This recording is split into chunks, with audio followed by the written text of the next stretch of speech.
მოგესალმებით. ეთერშია გადაცემა რეზიუმე, სტუდიაში მუშაობს ჟურნალისტი მერაბ პეტრეველი. მივესალმებით ჩვენს რადიო მსმენელებს, ვინც გვისმენს FM 103-ზე, რადიო პალიტრის ეთერით, ასევე მივესალმებით ჩვენს ტელემაყურებლებს, ვინც გვიყურებს ტელეკომპანია პალტრა ნიუსის ეთერით.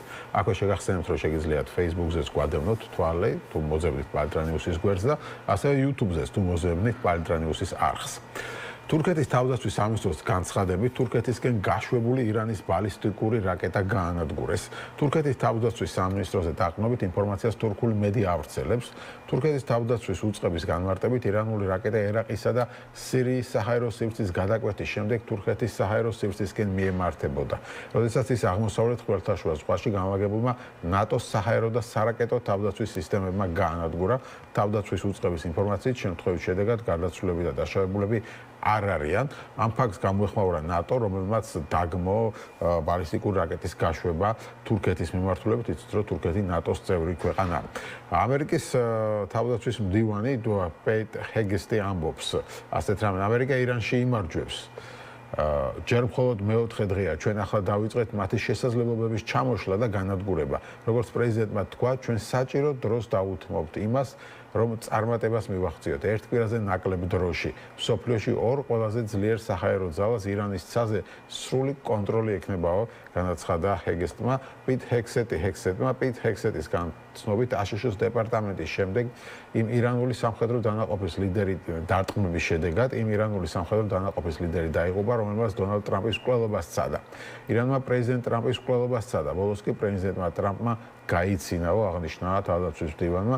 ასევე ჰეგსეტმა დაადასტურა ინფორმაცია, რომ შრი-ლანკის სანაპიროსთან ირანული სამხედრო გემი აშშ-ის დარტყმის შედეგად ჩაიძირა. ეს მეორე მსოფლიო ომის შემდეგ მტრის გემის ტორპედოთი ჩაძირვის პირველი შემთხვევაა, განაცხადა ჰეგსეტმა. ლაშა ძებისაშვილი იქნება ჩვენი სტუმარი.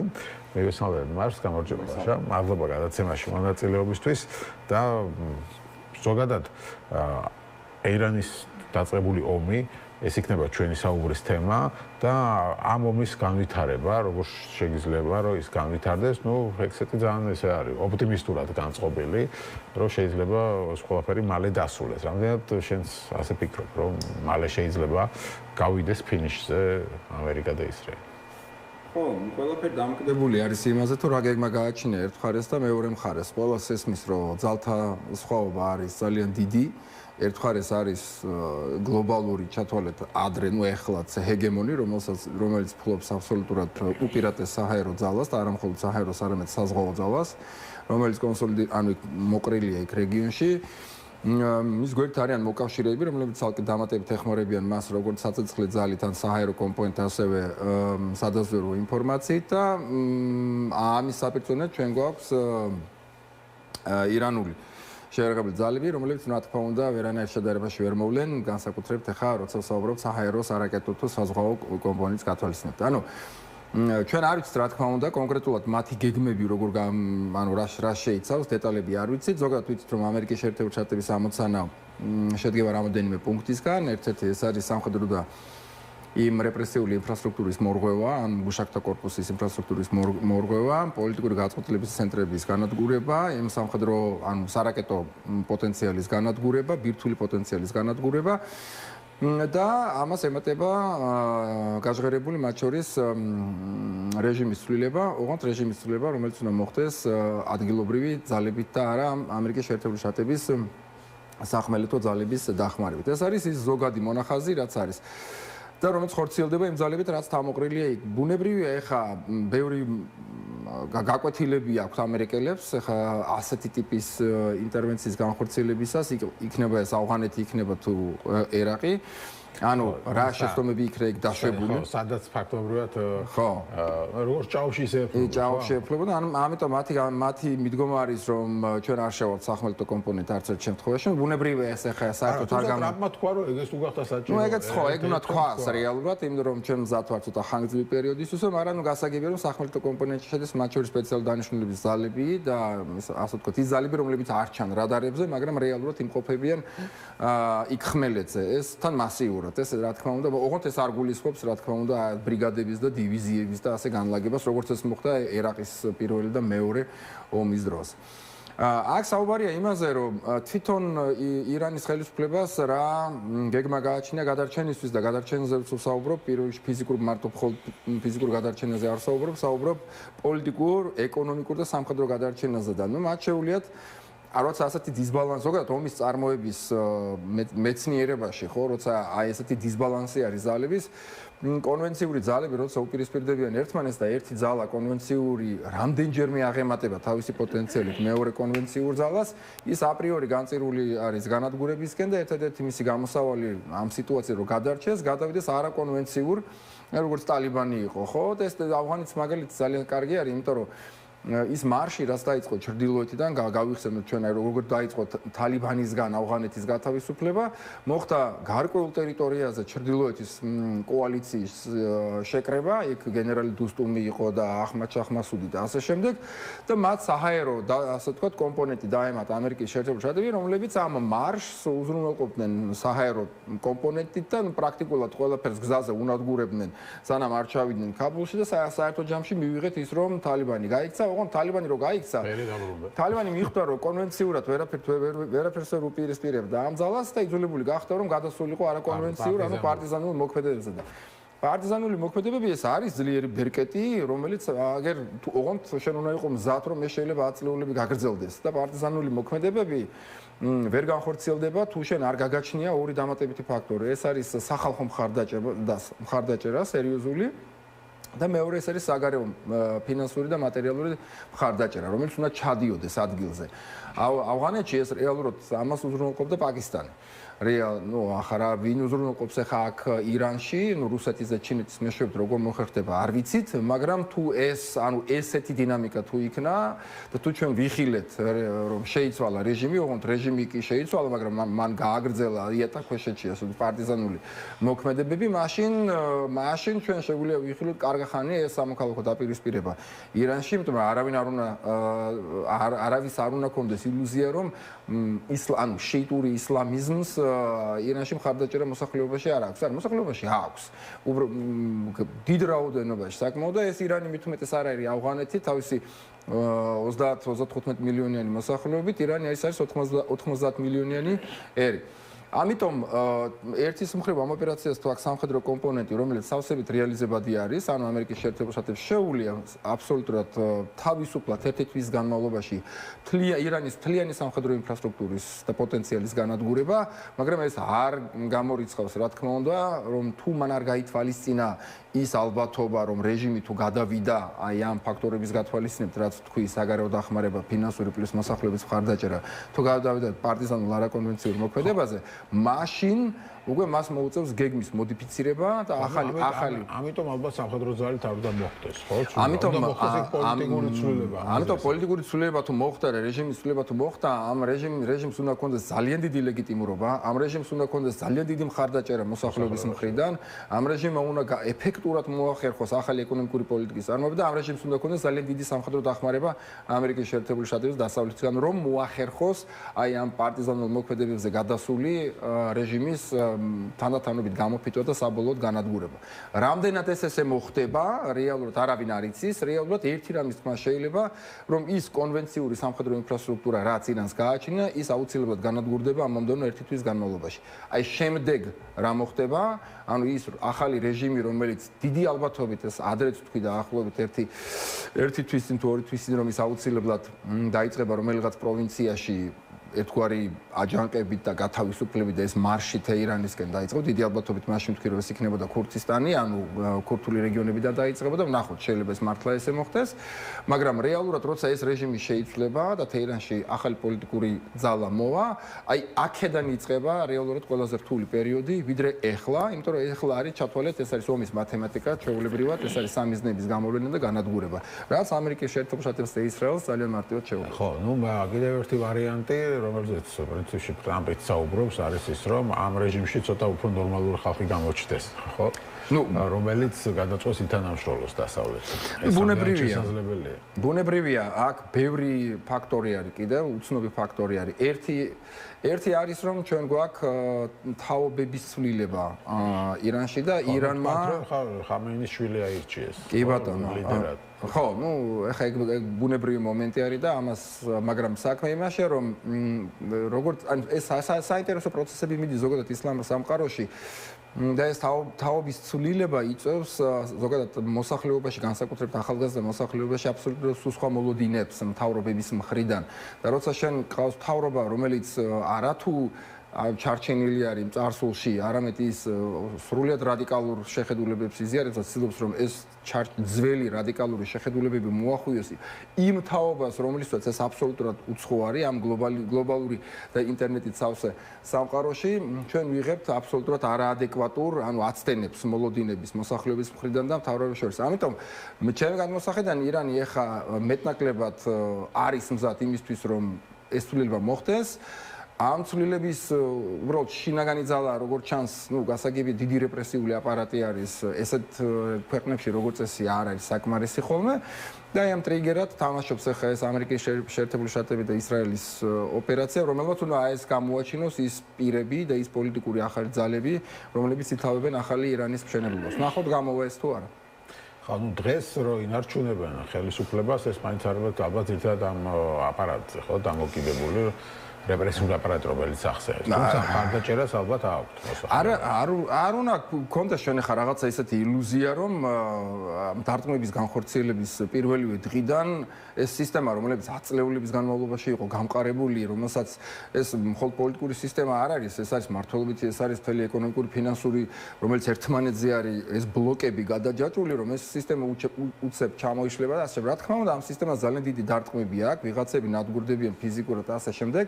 მაგრამ ანუ სანამ მოსახლეობა არ დარწმუნდება, რომ ეს მართლობითი რეპრესიული და სამხედრო ინფრასტრუქტურა საგრძნობლად განადგურებული არის, ისე რომ მის ასე ვთქვათ გამოსვლა ღია საჯარო თუ არანაირი საფრთხე არ დაემუქრება, მანამდე ჩვენ გვექნება დაახლოებით აი ეს 1, 2, 3 შეიძლება კვირის პერიოდში, შეიძლება ერთი თვის განმავლობაში ერთგვარი მოლოდინის პერიოდი, როცა მეთოდურად მოხდება ამერიკის შეერთებული შტატებიდან აი ამ მართლობითი ინფრასტრუქტურის განადგურება და თანდათანობით შეიქმნება ის სივრცე, საუბრობ ის თავისუფალი სივრცე, რეპრესიებისგან თავისუფალი და ჩარევისგან თავისუფალი, სადაც შესაძლებელი გახდება თავდაპირველად ბუნებრივი არა თეირანში, არამედ სადმე სხვა, ანუ რეგიონში, პროვინციაში რაღაც ალტერნატიული ძალის გამოჩენა. ეს არის კლასიკური, ასე ვთქვათ, წიგნივით არის, რეჟისურასავით არის ისე, როცა ესეთ დიქტატურებში, როგორც წესი, დედაქალაქში თავიდანვე არ მყარდება ხოლმე. ესეთი ზონები, თავისუფლების ზონები, არამედ სადღაც პროვინციაში მოიპოვებენ ხოლმე ეს ძალები გამარჯვებას და მერე იწყება როგორც წესი ესეთი ხანგრძლივი მარშრუტი. არის ასე ვთქვათ ომით. შენ განიხილავ ომით რო დაინახოს ხელისუფლება და ხო, ну, ჩვენ როგორც ვისაუბრეთ, საუბარია ასევე იმაზე, რომ მშვიდობიანად მოხდეს, ხო, ტრანზიცია ხელისუფლების. ასეთი რამ თუ არ შესაძლოა. ესეთი ავტორიტარების ჩანაცვლება მშვიდობიანად როგორც წესი არ ხდება ხოლმე. ну, აღარ მშვიდობიანი ომი არის, მაგრამ გულისხმობ თვითონ ხელისუფლების ცვლილების პროცესს, ხო? ან ომის შედეგად ეს ხალხი ან გაიქცეს, ან გავიდეს და მერე იქ ვთქვათ, მოვიდეს ახალი ხელისუფლება. ეს მომენტ შესაძლებელია. არა, ზუსტად მიზანი ამ მთელი ოპერაციის ზუსტად ეს არის, რომ ანუ აქ არანაირი შანსი არ არის რაიმე ცვლილების რეჟიმის, თუ არსებული პოლიტიკური რეჟიმის რამოდენიმე ეს ინფრასტრუქტურა იქნა შენარჩუნებული, იმიტომ რომ ამ რეჟიმს ასაზრდოებს ბიუროკრატია, ძალიან დიდი ბიუროკრატია არსებული, ამ რეჟიმს ასაზრდოებს ის რეპრესიული აპარატი, ამ რეჟიმს ასაზრდოებს ის ეკონომიკური ბერკეტები, რაც მათ გააჩნიათ ენერგოსექტორში და სხვაგან და თუ ეს ინფრასტრუქტურა არ განადგურდა, რეალურად მაშინ გასაგებია, რომ რეჟიმი გააგრძელებს ჩვეულებრივად არსებულ მე ხო ვსაუბრობ ლოგიკას. პიროვნებების განადგურება არ არის. პიროვნებების ხო, რა თქმა უნდა, ანუ ჩვენ საუბრობთ 10,000 სამხედრო მეთაურობა გაანადგურეს, ხო, ახლა სასულიერო მოუკლეს, მაგრამ მაინც ჩვენ საუბრობთ ახლა 90 მილიონიან ერში, ჩვენ საუბრობთ ახლა როგორც მინიმუმ იმ რაღაც წარმოიდგინეთ ახლა იმ კლასზე, რომელიც მართავდა ამ ქვეყანას და ეს არ არის საუბარი აქ რაღაც 500 კაცი, 1000 კაცზე და ან რაღაც აქ ასეულობით 1000 ადამიანზე არის, რომელიც მართავდა ამ ქვეყანას, რომელსაც ხელში ეპყრო ეს ეკონომიკური ბერკეტი, რეპრესიული ბერკეტი და პოლიტიკური ბერკეტები და ეხლა თქვენ თუ პირობითად ეხლა 100 ადამიანს გაანადგურებთ მართლს, ეს აბსოლუტურად არ გამოიწვევს კოლაფს სისტემის, არამედ მოხდება ავტომატურად მათი ჩანაცვლება სხვა პირების მიერ, ხო? ამიტომ არის საუბარი აქ, რომ ეს ოპერაცია რო გაგრძელდება შეცვლილება მისი მასიურობას აქვს მნიშვნელობა, რომ ის არ შეწყდება მანამდე, სანამ იმ დონემდე არ განადგურდება ეს ინფრასტრუქტურა, რომ ჩანაცვლებას უკვე აზრი აღარ ექნება და პრაქტიკულად დაიწყებენ ელიტები ალტერნატივების ძებნას. თემა ის არის, რომ ძალოვანი სტრუქტურები, რომელსაც ისინი ძირითადად ემყარებიან, თქვათ ეს არის გუშაკთა კორპუსი, ბასიჯები და სხვები, თუ იქ მოხდება რაღაც, ასე ვთქვათ, რა დავარქვათ ამას, სხვა მხარეს გადასვლა, ხო, სხვა მხარეს გადმოსვლა, თუნდაც სიცოცხლის შენარჩუნების მიზნით. ეს ბუნებრივი ხშირად მოუწოდებს ამისკენ, რომ ჯობი ახლა გადაირჩინოთ სიცოცხლე. ეს თამდევი პროცესია, ეს ყველა ესეთი სამხედრო ოპერაციის თამდევი პროცესი არის. ყველას ესმის, რომ ეს ფაქტორი თუ არ არის დატოვებული, რომ შენ შეგიძლია გადარჩე, ოღონდ უნდა შეიცვალო მხარე, ჩათვალეთ რომ პირიქით უფრო რადიკალიზაციას უწყობთ ხოლმე მეორე მხარეს და მეორე მხარეს მაშინ სხვა გამოსავალი არ არის, გარდა იმისა, რომ დარჩეს ბოლომდე გებრძოლოს და როცა ის განადგურდება კიდევაც, როგორც ჩვენ საუბრობდით კონვენციურ ძალაზე, ბოლოს ის გადავა და გაპარტიზანდება და დაიწყებს მერე იქ უზარმაზარ ტერიტორიაზე, ხა როგორ გინდათ გააკონტროლოთ ხა ირანის ტერიტორია, რომელიც ავღანეთზე დაახლოებით ხა რაც მე მახსოვს ეს 2.5-ორჯერ დიდია, ხო? და იქ დაიწყება მერე ისეთი ინსურგენტული ან პარტიზანული მოძრაობები, ხო? ანუ რა თქმა უნდა ამის თავიდან აცილების ერთ-ერთი ყველაზე რეალური ბერკეტი არის ეს ჩრდილში, ამ სამხედრო ოპერაციის ჩრდილში პირდაპირ თუ არაპირდაპირ მოლაპარაკებები და კომუნიკაციები იქთან მხარეს, ელიტების წარმომადგენლებთან, როგორც პოლიტიკური სამხედრო, ასევე ეკონომიკური ელიტებთან, რომ დროა პირობითად შეიცვალოთ მხარე და ბუნებრივია რომ ეს მოლაპარაკება წარმართული იქნება იმ სავარაუდო ალბათ პოლიტიკურ ცენტრთან ან ცენტრის მიერ, რომელსაც ეს რეზა ფახლავი ხელმძღვანელობს და რომელიც აპირებს რომ ძალიან მალე ჩავიდე ირანში, გასაგებია რომ თეირანში ვერ ჩავა თავდაპირველად, მაგრამ ჩავა იმ ტერიტორიაზე, რომელიც მეტნაკლებად გათავისუფლებული იქნება არსებული რეჟიმის კონტროლის. ხო, ეს საინტერესო მომენტია, თუ მოხდება რაღაც პატარა თუნდაც ნათელი წერტილის გამოჩენა, ხო, გეოგრაფიულ რუკაზე, ასე ვთქვათ. ჩემი ვარაუდით ეს არის ყველაზე რეალისტური ვარიანტი და დაახლოებით დაიწყება ამის გავრცელება. დაახლოებით უნდა ველოდოთ, რაც ახლა ეს ოპერაცია დაიწყო, ანუ ერთი კვირა ხო, დაახლოებით რაც ახლა უკვე მიდის, ну სადღაც 4 კვირის თავზე უნდა ველოდოთ, რომ ნელ-ნელა დაიწყება იქითკენ მოძრაობა, რომ აი ეს ალტერნატიული რაღაც პოლიტიკური ძალის ფორმირება საკუთრივ ირანის ტერიტორიაზე მოხდეს კონკრეტულ პროვინციაში. ამის გარეშე, ანუ იმ ალტერნატიული პოლიტიკური ძალის გარეშე რეგიონში, რომელსაც თან გააჩნია სამხედრო მხარდაჭერა, როგორც ადგილობრივების, ასევე ამერიკის შეერთებული შტატების მხრიდან, გასაგებია არანაირ ცვლილებაზე. ტრამპის რამდენიმე განცხადება ვნახეთ, უკვე მეორე იყო მე მგონი, როცა ამ ფახლავიზე ისე ლაპარაკობს.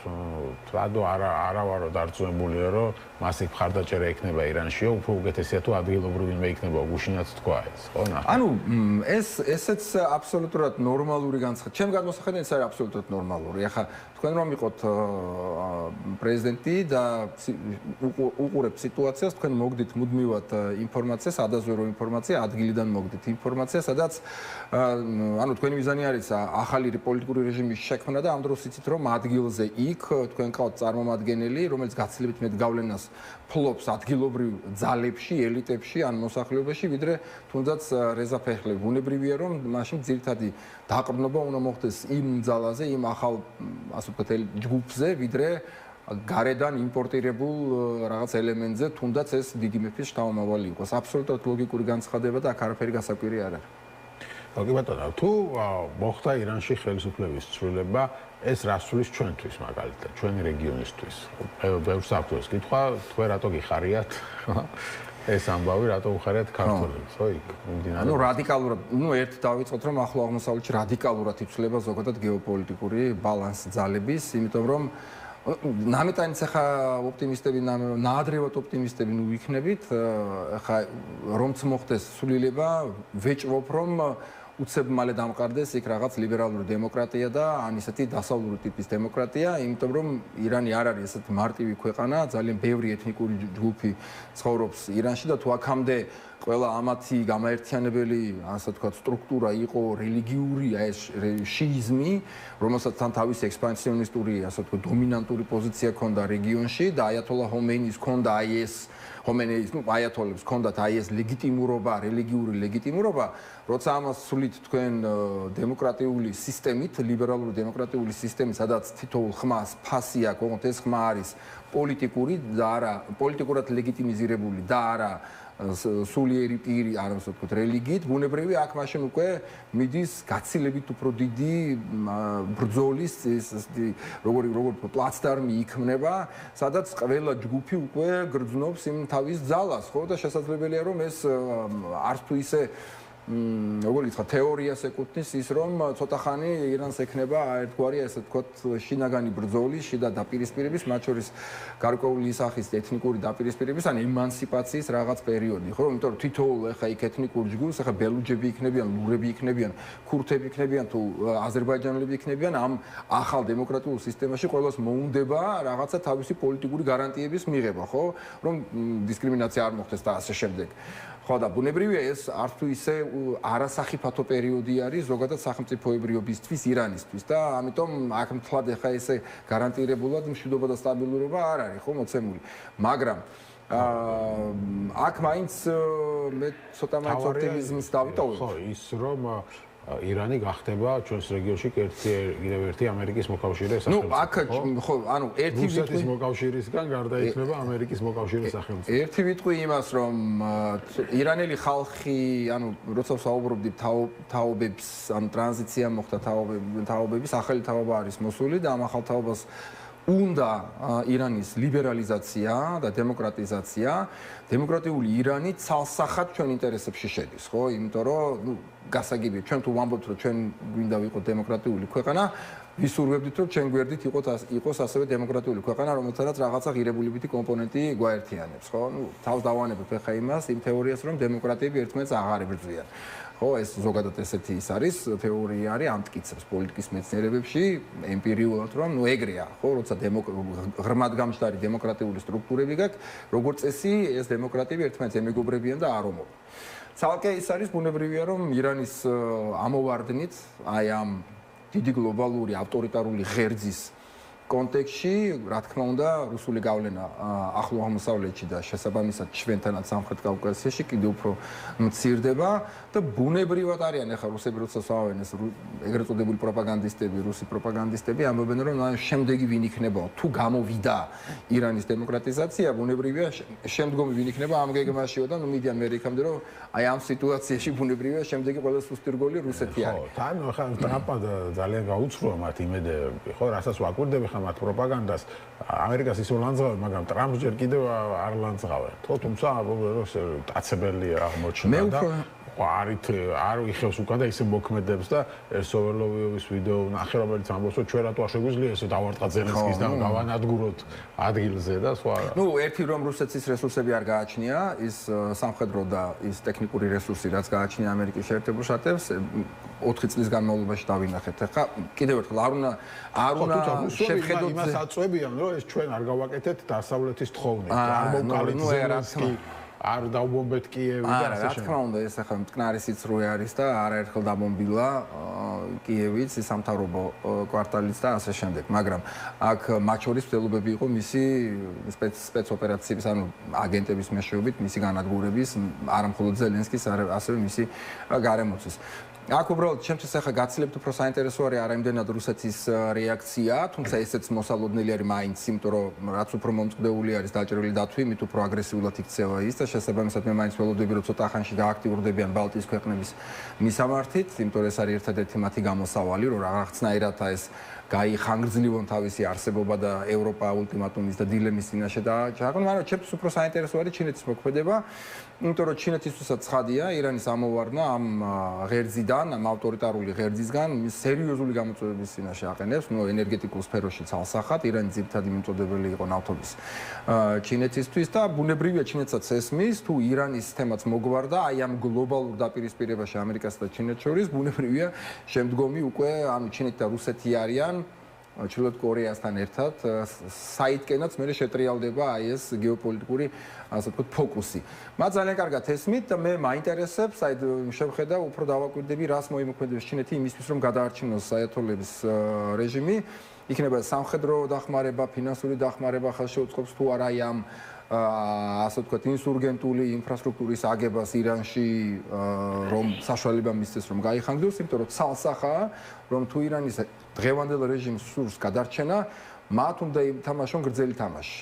წლებზე გათვლილი თამაში, როგორც ეს გააკეთა თალიბანმა 2001 წელს დაიწყო ომი და 2020 წელს, ანუ 19 წლის განმავლობაში გაძლო იმ დონემდე, რომ ბოლოს ხო აი ვიეტნამის მსგავსად, როგორც იყო, ხო, აქეთ ამერიკელები გარბოდნენ და თალიბანი აზარზე იმით შევიდა საბოლოო ჯამში ქაბულში. და აი ესეთი მიდგომის, ესეთი გეგმა თუ აქვს არსებულ რეჟიმს და თუ შესაბამისი მხარდაჭერა ექნება როგორც ხალხში და ისევე გარედან პირველ რიგში რა თქმა უნდა ჩინეთის მხრიდან, ну, მაშინ შეიძლება რაღაცა კიდე ვივარავდოთ, მაგრამ ჩინეთსაც ესმის, რომ თლად ასე წლების განმავლობაში საინტერესოა ზოგადად გაძლებს კი ჩინეთი იმ ეკონომიკურ დაპირისპირებაში ამერიკასთან, დასავლეთთან ზოგადად და აქვს კი ამის დრო და ფუფუნება, რომ ასე გაწელოს, ხო? ამიტომ ну, მე უფრო ვფიქრობ, რომ ჩინეთი გამოიყენებს ამ დროს, რომ აი ამ მოკლე პერიოდში ეხლა ტაივანის საკითხი მოაგვაროს და რადგან მთელი ძალებით კონცენტრირებული არის ახლო აღმოსავლეთში, ამერიკის შეერთებული შტატები, ეს შესანიშნავი ასე ვთქვათ, შესაძლებლობის ფანჯარა არის სამხედრო თვალსაზრისით იმისთვის, რომ ხო, იმიტომ რომ ნუ ეხა გაფანტულია ძალები, გაფანტული რა, კონცენტრირებული არის ძალები სხვა რეგიონში და როგორც რუსეთს აწყობს აი ამ სიტუაციაში კონცენტრირება ევროპაზე, რომ მოაგოროს თავისი პრობლემები, ისე ჩინეთს. ამიტომ აი კიდევ ერთხელ რაღაცა ხშირად შეიძლება ცოტა ისე პროვოკაციულად გავამდის, მაგრამ მე მგონია რომ აი სადღაც აპრილი, მაისი, უფრო მაისი, ივნისის პერიოდი იქნება საკმაოდ ცხელი პერიოდი, როგორც რუსეთ-ევროპის ურთიერთობებში, ასევე ტაივანი-ჩინეთის ურთიერთობებში. რუსეთ-ევროპის ურთიერთობებში რას ელოდებით? თავდასხმა ბალტიის ქვეყნებს. ამას ელოდებით პირდაპირ. ეხლა ამის თავი აქვს რუსეთს? რატომაც არა. ხო, რა უკრაინაში არის გაჭედილი? არა, გაჭედილი არის ამ უზარმაზარ ფრონტზე. ერთი არის 40 მილიონიანი ქვეყნის რესურსი 1200 კილომეტრზე, სადაც 700.000-იანი ჯარი სრულიად ახალი დოქტრინებთან, ახალი ტექნოლოგიით აღჭურვილი აკავებს რუსეთის ჯარს და მეორე არის ის ასე ვთქვათ სამი ქვეყანა, ბალტიის ქვეყანა, რომელსაც საერთო სამხედრო პოტენციალი იმის ალბათ მეათედსაც. ხო, მაგრამ ისინი ნატოს წევრები არიან. ხო, ну, ზუსტად ეგ არის მთელი პრინციპი, რომ არის თუ არა ნატო მზად, რომ შევიდეს ბირთვულ ესკალაციაში რუსეთთან. რაც არ უნდა მოძველებული ბირთვული არსენალი ქონდეს რუსეთს, თუ ეს ეგრეთ წოდებული ბირთვული ესკალაციის გეგმა დაიწყო, ანუ რუსეთი შედის ბალტიის ქვეყანაში და ამბობს, რომ თუ ეხლა თქვენ დაიძრებით, მე გამოვიყენებ ბირთვული იარაღს, ის არის გადამწყვეტი მომენტი, თანახმანი იქნებიან თუ არა ევროპელები, რომ აი ამ ესკალაციას დათანხმდნენ და თქვენ რომ კი ბატონო ჩვენც ვართ მზად დავიწყოთ ბირთვული ომი. ვეჭობ რომ ეს ასე არ მოხდება. ხო, საინტერესო ვარაუდია, იმედია მაგამდე საქმე არ მივა, იმიტომ რომ ნუ ამ ეტაპზე რუსეთის ასე ვთქვათ პრესტიჟი თვითონ რუსეთის ხელისუფლების თვითონ რუსეთშიც კი ამიტომ არის ერთადერთი გამოსავალი. დაცემულია, იქნება მათი მოკავშირეები ქრებიან, აქამდე ამბობდნენ რომ აი დასავლეთი ვერ ეხმარება თავის მოკავშირეს და არა და ეხა დასავლეთი რო არა უკრაინა დიდი ხნის დაცემული იქნებოდა. და დაპყრობილი იქნებოდა რუსეთს.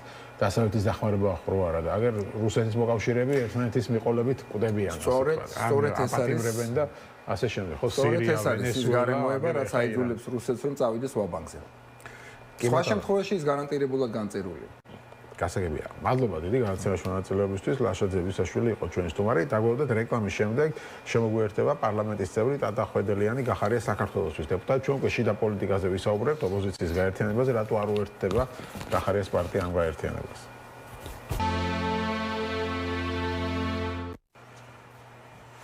აშასაც ჩვენ დაბრუნდით ეთერში, როგორც გითხარით, გადაცემის ამ ნაწილში ჩვენ შიდა პოლიტიკაზე ვისაუბრებთ თემაზე ოპოზიციის გაერთიანება, იცით რომ ოპოზიციის ერთი ნაწილი გაერთიანდა 9 პარტია ოპოზიციური ალიანსი შექმნეს, თუმცა ამ ალიანსს არ უერთდება ლელო, ძლიერი საქართველოს არ უერთდება გახარიას პარტია. გახარიას პარტიის წარმომადგენელი გიორგი ჩარაშიძე ამბობს, ყველა პარტია, რომელიც გაერთიანებაში ყოფილი ნაცია, ოფიციალურად და დნმ-ითაც. ეს ფლანგი ჩვენთვის წითელი ხაზიაო, განაცხადა მან, თუმცა დღეს ქართულმა უცნებამ მაინც ამ ფლანგს დაუკავშირა გახარიას პარტია. ჩვენ რამდენიმე დღის წინ ვიხილეთ ნაციონალური მოძრაობის კიდევ ერთხელ გაერთიანება, რომელიც რა თქმა უნდა მათი გარე პატრონების დავალებით მოხდა. ამ შემთხვევაში ყველა ეპოქის, ყველა თაობის ნაციო, თქვა ლევან მაჭავარიანმა, ქართული ოცნების დეპუტატმა და გააგრძელა გაერთიანდა და ჩამოყალიბდა ყველა დროის ნაციონალური მოძრაობა. თუმცა აქ ერთი რაღაც არის დასაფიქრებელი, რატომ არ გაერთიანდეს გარე უფროსებმა ამ ჯგუფში პარტია ლელო და პარტია გახარია საქართველოსთვის. გარეძალები ცდილობენ ლელო და გახარია საქართველოსთვის გამიჯდონ ნაციონალური მოძრაობისგან, რათა ჩვენი მოქალაქეები შეიყვანონ შეცდომაში, ვითომ ისინი ცალკე ძალას წარმოადგენენ, არადა ყველა ერთია და იგივე ვერტიკალით იმართება. ყველა შევახსენებ, რომ გახარია საქართველოსთვის პარტნიორობს ნაციონალურ მოძრაობასთან 2021 წლიდან მოყოლებული და 4 მუნიციპალიტეტში ჰქონდათ კოალიცია, განაცხადა ოცნების დეპუტატმა. ტატა ხვედელიანი არის პარლამენტის წევრი, გახარია საქართველოსთვის წარმომადგენელი, ჩვენი სტუმარი. მოგესალმებით, ხალხო ტატა. მოგესალმებით, მადლობა დაპატიჟებისთვის. მადლობა გადაცემაში მონაწილეობისთვის. მოდი დავიწყოთ თემით რატომ არ შეუერთდებით ასეთ გაერთიანებას, ოპოზიციურ გაერთიანებას, იმიტომ რომ თითქოს იყო ეს მოთხოვნა საზოგადოებაში, რომ ოპოზიცია გაერთიანებულიყო, ერთიანი ძალის ცენტრი შექმნილიყო. ბევრი ასე უყურებს, მე მესმის თქვენი პოზიცია წავიკითხე გიორგი შარაშიძის, რომ აი ნაცები არიან და ნაცებთან არ დავდგებით, მაგრამ ბევრი ასე უყურებს, რომ ქართულ ოცნებამ იმდენად გადალახა ყველანაირი მართლა საზღვარი და წითელი ხაზი ეს იქნება და საგარეო პოლიტიკაში თუ შიდა პოლიტიკაში უკვე ამის დრო აღარ არის ახლა ვინ ნაცია, ვინ არა ნაცია, ყველა ერთად უნდა დადგეს და ერთად დაუპირისპირდეს ამ ხელისუფლებას. მოგესალმებით კიდევ ერთხელ. პირველ რიგში გამოვიხმაურები ბატონ ლევან მაჭავარიანს კიდევ ერთი ტყუილი, რადგან მაგალითად 4 ქალაქზე რომ საუბრობ, სადაც მათი გადმოცემით კოალიცია შევქმნით ნაციონალურ მოძრაობასთან, მაგალითად რუსთავის ფაქტზე შეგვიძლია ვთქვათ, რომ რუსთავში სწორედ ოცნებამ და ნაციონალურმა მოძრაობამ შექმნეს კოალიციური ერთობა და ამით მოუწყვეს იმპიჩმენტი ჩვენს საკრებულოს თავმჯდომარის, აქედან გამომდინარე ესეთი ტყუილებით უნდათ რომ გავიდნენ ფონს. რაც შეეხება იმ ერთობას, რომელიც შედგა, რა თქმა უნდა, ჩვენ აქამდეც გვიკვირდა, როგორ არ ხდებოდა ამ პარტიების და ამ პოლიტიკური სუბიექტების გაერთიანება, იმიტომ რომ ისინი მაინც მათ საფუძველი, ასე ვთქვათ, აქვთ ერთი, ეს ნაცური წარმომავლობა, თუმცა აქ ჩვენთვის ყველაზე მნიშვნელოვანი მდგენელი არის ის, რომ რეალურად ამ ერთობაში დაფიქსირებული ყველა პარტიისთვის მისაღები არის ბოიკოტი და ეს იდეოლოგია, მათთვის მისაღები იყო 4 ოქტომბრის დღე და ყველაფერი ის, რაც მოხდა 4 ოქტომბერს, შესაბამისად, აი ამ იდეოლოგიის ირგვლივ არის ეს გაერთიანება მომხდარი. პარტიები, რომლებიც ახლა 4 ოქტომბერს არ უერთდებოდნენ, აკრიტიკებდნენ, მაგალითად ბოგიგა ბოგერია და მისი პარტია წინააღმდეგი იყვნენ ამ 4 ოქტომბრის საკითხში. შეიძლება მეტნაკლებად, თუმცა მთავარი მდგენელი არის ბოიკოტის მხარდაჭერა და ბოიკოტი ჩვენთვის ეს იყო შეცდომა. ბოიკოტი ეს იყო საჩუქარი ოცნებას, რომელიც ამ პარტიებმა ასე ვთქვათ, ოცნებას მიუტანეს და მთავარი ჩვენ ძალიან ბევრჯერ დავსვით ეს შეკითხვა, ბოიკოტის მომხრე პოლიტიკურ სუბიექტებში, პარტიებში რა გეგმა ჰქონდათ მათ. როგორ აპირებდნენ ოცნების დამარცხებას, ვერც ერთხელ ვერ მოვისმინეთ ამაზე პასუხი. და ვხედავთ, რომ დაუშვათ ერთობები, იმიტომ რომ იყო აქამდეც მცდელობა, ახლაც არის ეს ერთობა, რომელიც პირველ რიგში ჩვენთვის პრობლემურია, იმიტომ რომ არის ბოიკოტის ირგვლივ, არის 4 ოქტომბრის ირგვლივ. 4 ოქტომბერი ეს არის ოცნების რიგებში დაგეგმილი პროვოკაცია, რომელსაც აყვა ეს პოლიტიკური პარტიები აყვნენ, პოლიტიკური სუბიექტები და ამით ძალიან დიდი საჩუქარი გაუკეთეს ოცნებას. მე მგონი უმეტესობა არც იყო ხარდამჭერი ამ 4 ოქტომბრის. ძალიან ბევრი იყო, საკმაოდ ბევრი იყო, ვინც ხარს უჭერდა და იქ იყო. თავარი იყო ბოიკოტი, ბოიკოტმა მოიტანა პარლამენტის ბოიკოტიდან წამოვიდა არჩევნების ბოიკოტი, რომელმაც საბოლოო ჯამში 4 ოქტომბრის ყველაზე მნიშვნელოვანი მდგენელი იყო. აქედან გამომდინარე ეს ჩვენთვის პრობლემაა. ხომ არ გამოუცხადებენ, ეს არის მთავარი კითხვა თქვენი ამ შემთხვევაში. ჩვენი მთავარი კითხვა არის ბოიკოტის მომხრე პარტიები, ბოიკოტის მომხრე პოლიტიკური სუბიექტები, რა გეგმით ცდილობენ და აპირებენ დაამარცხონ რეჟიმი, როგორ უწევენ ოპონირებას და რა გზით აპირებენ, რომ მიზანს მიაღწიონ, რაც გააუმჯობესებს. ამ ეტაპზე უახლოესი გეგმა მათი არის ის, რომ გააფართოვონ ქუჩის პროტესტი. ამას მიაღწიონ, ერთი ეს არის და მეორე ერთიანი ძალით, როგორც ალტერნატივა წარდგნენ დასავლელი პარტნიორების წინაშე, რომ ხარდაჭერა კიდევ უფრო გაიზარდოს. და პირველი რაც თქვენ ბრძანეთ, გააფართოვონ ქუჩის პროტესტი, რეალურად ქუჩის პროტესტი, რომელსაც უდიდესი დარტყმა მიაყენეს 4 ოქტომბრით, იმიტომ რომ რეალურად ლეგიტიმაცია, რომელიც აკლდა ოცნებას, სწორედ 4 ოქტომბრის შედეგად მოხდა ამ ლეგიტიმაციის აღდგენა და იმ ყველაფრის აღდგენა შეიცვალა ამის მერე. რამე შეიცვალა ძალიან ბევრი რამ, მაგალითად ის, რასაც 1 წლის განმავლობაში ოცნება ცდილობდა, რომ მარგინალიზება მომხდარიყო ქუჩის პროტესტის, მშვიდობიანი პროტესტის შებღალვა მომხდარიყო, ამას ვერ ახერხებდა და 4 ოქტომბრის შემდეგ უკვე დადასტურებულად დაიდო, უკვე დადასტურებულად და მე შეგახსენებთ ასევე ევროკავშირის მხრიდან მოწოდებასაც, მაშინ როდესაც ევროკავშირი მოუწოდებდა ოცნებას, რომ შეეცვალა საკუთარი პოლიტიკა, მოუწოდა ორივე მხარეს უკვე ამ 4 ოქტომბრის შემდეგ. ეს იყო რეალური შედეგი და ეს იყო ძალიან მძიმე შედეგი. რაიმე შეცვლა მათი ლეგიტიმაციის კუთხით. არჩი და ასპარეზზე ხო პროტესტი 4 ოქტომბრამდეც იყო, ესე ვთქვათ, რაღაც არაპიკურ პროცესში, ხო, მანამდე იყო ეს ყველაფერი, იყო ესე მცირე პროტესტი მინავლებული და დღესაც დაახლოებით აი ამ ესე ვთქვათ რეჟიმში გრძელდება, ხო? რა თქმა უნდა, თუმცა ძალიან დიდი განსხვავება არის შაბათობით მარში და 4 ოქტომბრის შემდეგ, ამაში ვერ დაგეთანხმებით, იმიტომ რომ თითქოს დიდი განსხვავება არ არის თქვა მას უამბობ. შეიძლება პროტესტის მხრივ არ არის განსხვავება, თუმცა ის რომ ევროკავშირის მხრიდან ეს მოწოდება წამოვიდა, ის რომ ოცნების ამომრჩეველმა, რომლებშიც ძალიან დიდი პრობლემები იყო ოცნების მიმართ, ბევრი შეკითხვები იყო.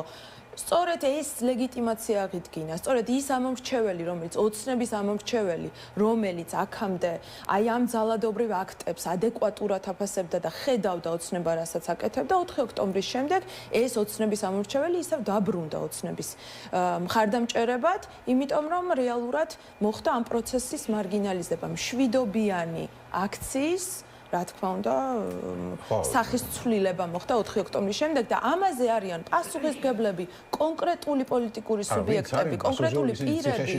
არა, როგორ გეკადრებათ?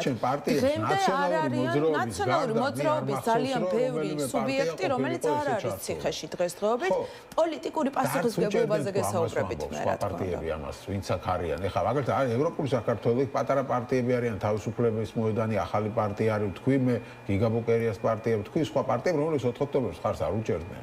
ხარს არ უჭერდნენ, თუმცა ხარს უჭერდნენ ბოიკოტს, რომელმაც მიგვიყვანა. ბოიკოტი, რომელიც არჩევნების ბოიკოტი იყო და 4 ოქტომბერს ეს პარტიები, ეს პოლიტიკური სუბიექტები მოუწოდებდნენ ჩვენს მოქალაქეებს არა არჩევნებზე მისვლაზე, არამედ მოუწოდებდნენ რომ არ მისულიყვნენ. ანუ ბოლო 30 წლის განმავლობაში, როდესაც ჩვენ უამრავი ძალისხმევა ჩავყარეთ იმაში, რომ მოქალაქეები მიგვეყვანა არჩევნებზე და არჩევნები ეს ყოფილიყო ინსტრუმენტი, ხილვადი ყოფილიყო ჩვენი მოქალაქეებისთვის, ამ ადამიანებმა ფაქტიურად ხაზი გადაუსვეს. ისინი ამბობენ რომ 2024 წელმა გვაჩვენა რომ არჩევნები არ არის ეს ინსტრუმენტი დღეს ქართლოსების ხელში, რომელიც და შესაძლებელია ხელისუფლების ცვლილება, იმიტომ ეს არჩევნები ყალბდება. ამას როგორც მახსოვს თქვენც ეთანხმებოდით, ხო? არჩევნები ყალბდება, თუმცა არჩევნები ეს გახლავთ ერთადერთი მშვიდობიანი ინსტრუმენტი, დემოკრატიის ერთ-ერთი ინსტრუმენტი, რომელიც ცვლილებისთვის ჩვენ უნდა გამოვიყენოთ და ჩვენი პარტიისთვის ერთადერთი გზა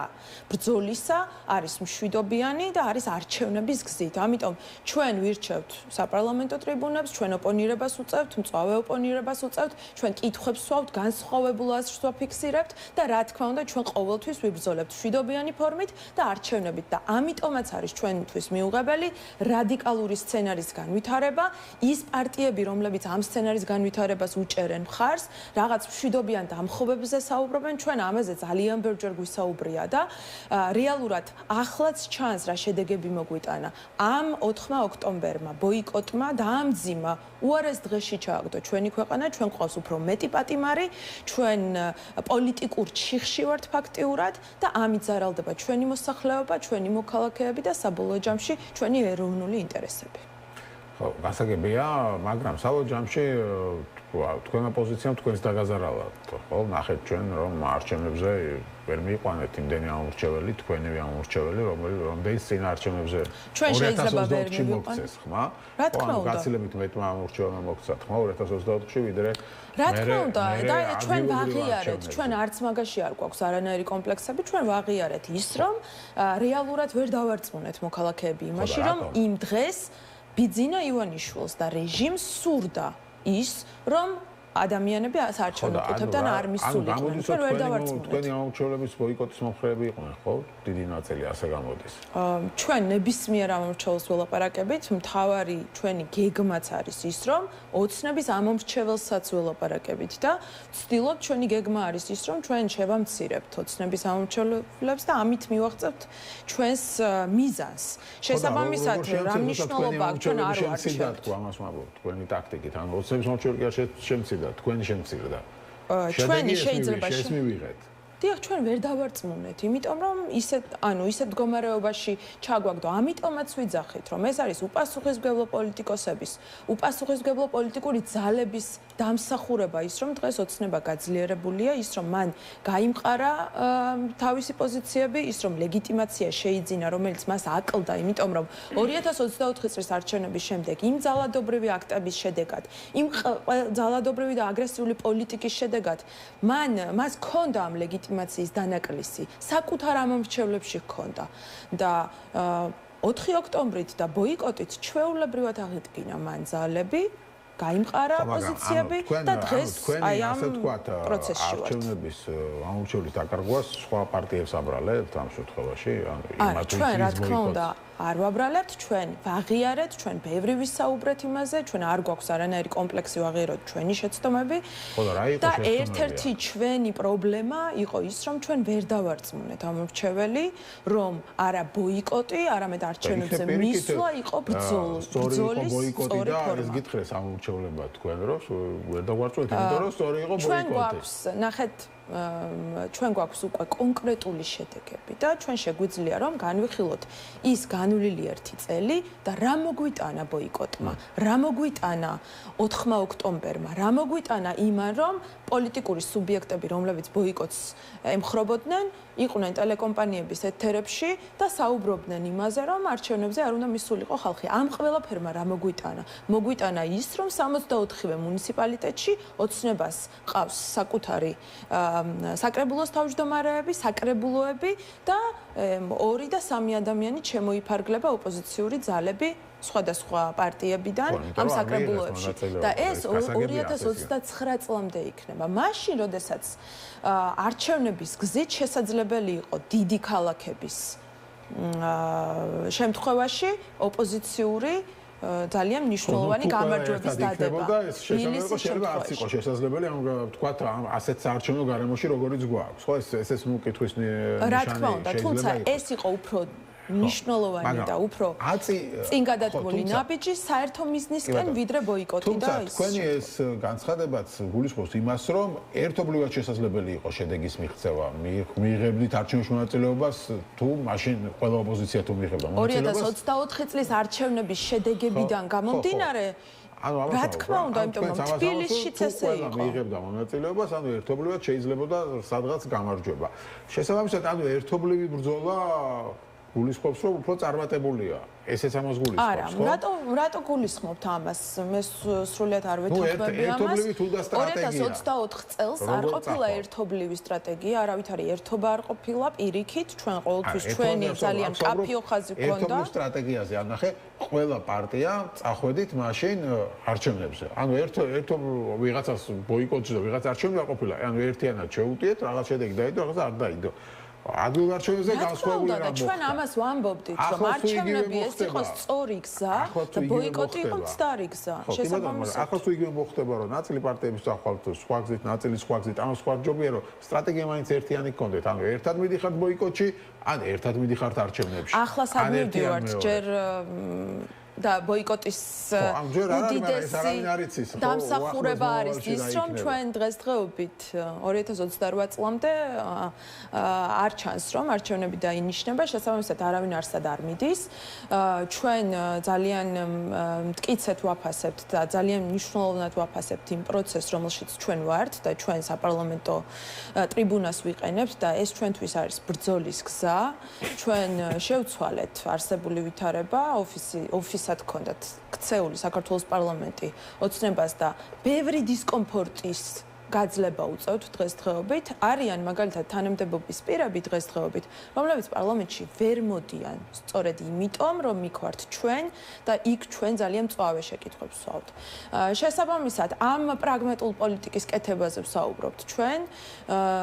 შესაბამისად, ჩვენ ვართ პარლამენტში და რა თქმა უნდა, არჩევნების გზით და მშვიდობიანი გზებით და ჩვენი მკაფიო გეგმით ჩვენ ეს საბოლოოდ მიგვიყვანს გამარჯვებამდე. ასე ვთქვათ, სხვადასხვა მიმართულებით სიარულით.